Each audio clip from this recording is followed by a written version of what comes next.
20 फरवरी 2023। ऋतु आने पर फल लगता है। भजन संहिता 1:3।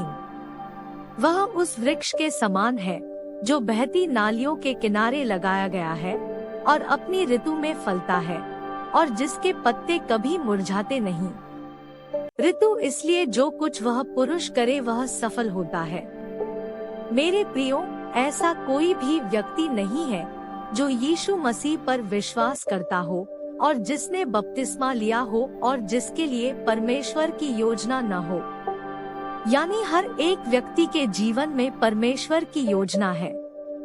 बाइबल कहती है कि जो व्यवस्था के ऊपर दिन रात ध्यान लगाता है, इसका मतलब यह नहीं है कि सिर्फ आपको वीरवार या रविवार चर्च आना है, वहाँ मुझे सिर पर दुपट्टा लेकर रखना है, चर्च में पवित्रताई में रहना है और बाद में आपका चरित्र जैसा भी हो। इससे परमेश्वर को कोई फर्क नहीं पड़ता, लेकिन ऐसा नहीं है। परमेश्वर ने कहा, जो दुष्टों की युक्ति पर चलता है पापियों के मार्ग में खड़ा होता है और ठट्ठा करने वालों की मंडली पर बैठता है। जैसे ठट्ठा करने वाले लोग गलियों के चौराहे पर बैठ जाते हैं, आते जाते लोगों को, लड़कियों को ठट्ठा करते हैं, इसलिए वह व्यक्ति आशीषित नहीं हो सकता।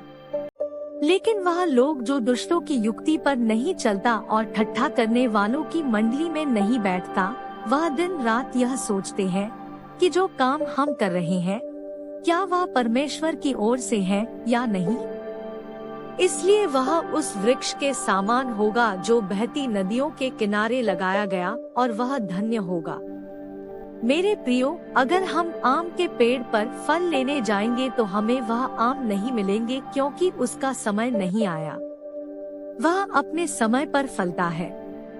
इसलिए परमेश्वर ने कहा, धन्य है वह पुरुष जो बहती नदियों के किनारे लगाया गया, क्योंकि जो बहती नदी के किनारे वृक्ष होते हैं उन्हें पानी देने की जरूरत नहीं होती।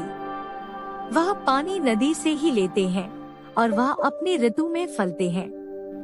जब आप दाऊद के बारे में पढ़ते हैं तो दाऊद अपने भाइयों के सामने अस्वीकार योग्य था, क्योंकि वह अपने भाइयों से अलग था। वह भेड़बकरियों को चराते चराते समझ गया था कि एक चरवाहा अपनी भेड़ों को कैसे चराता है और उनकी रक्षा करता है, क्योंकि आने वाले समय में परमेश्वर उसको इस्राएल का चरवाहा बनाने के लिए तैयार कर रहा था। लेकिन दाऊद ने एक भी बार शिकायत नहीं की कि परमेश्वर, मैं सारा दिन भेड़बकरियों को चराता हूँ, लेकिन सभी आनंद करते हैं, पार्टी करते हैं।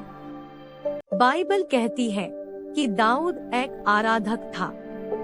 वह सिर्फ आराधना करने से आनंदित रहता था। चाहे उसके भाई ठट्ठा करने वाली मंडली में होते थे, वह फिर भी उनमें नहीं बैठता था। फिर एक दिन समय आया जब परमेश्वर ने उसे राजा होने के लिए उसका अभिषेक किया।